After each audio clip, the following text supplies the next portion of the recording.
Benjamin Netanyahu के बुरे दिन क्या शुरू हो चुके हैं। 48 घंटे में इजराइल को अमेरिका ने दिए हैं 4 बड़े झटके। नमस्कार, मैं हूं आपके साथ आयुषी गुप्ता। देखिए, ईरान समझौते में अलग थलग पड़े इजराइल के प्रधानमंत्री बेंजामिन नेतन्याहू के बुरे दिन शुरू हो गए हैं। पिछले 48 घंटों में टीम नेतन्याहू को 4 बड़े झटके लगे हैं। ये सभी झटके उसे अमेरिका ने दिए हैं। मंगलवार 16 जून को राष्ट्रपति डोनाल्ड ट्रंप ने खुलेआम ये कह दिया कि अगर मैं नहीं होता तो इजराइल बर्बाद हो जाता। ट्रंप ने इजराइल को सीरिया से भी कमजोर राष्ट्र बताया है।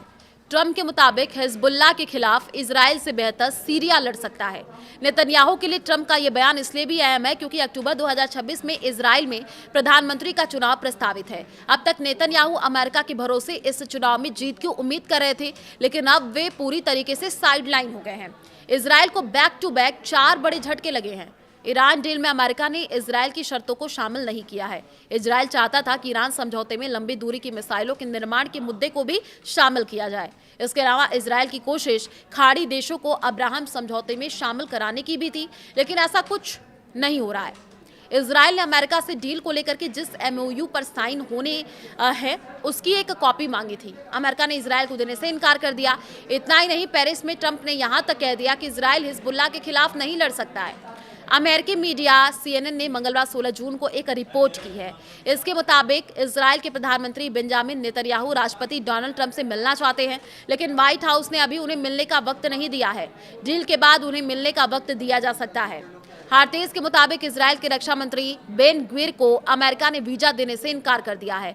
ग्विर अमेरिका के मियामी जाना जाता है, लेकिन उन्हें आसानी से स्पेशल वीजा नहीं दिया गया। इसे इजराइल के लिए बड़ा झटका माना जा रहा है। अमेरिका ने नेतन्याहू को अकेले क्यों छोड़ा, सवाल ये है। तो देखिए, ईरान युद्ध की शुरुआत में इजराइल और अमेरिका साथ थे, लेकिन समझौते के दौरान अमेरिका ने उसे अकेला छोड़ दिया। दरअसल इजराइल ईरान से कोई समझौता नहीं चाहता था। दूसरी तरफ खाड़ी के कई देश ईरान से समझौते के पक्ष में थे। इनमें सऊदी अरब, UAE, कतर और कुवैत प्रमुख रूप से शामिल हैं। नाटो देश तुर्की ने भी समझौते का रास्ता अपनाने की बात कही थी। और इतना ही नहीं, इजराइल के प्रधानमंत्री बेंजामिन नेतन्याहू ने ट्रंप को यह भरोसा दिलाया था कि जंग शुरू होते ही ईरान में तख्ता पलट हो जाएगा, लेकिन हुआ इसका उल्टा। इसके कारण ट्रंप ने नेतन्याहू पर भरोसा करना छोड़ दिया।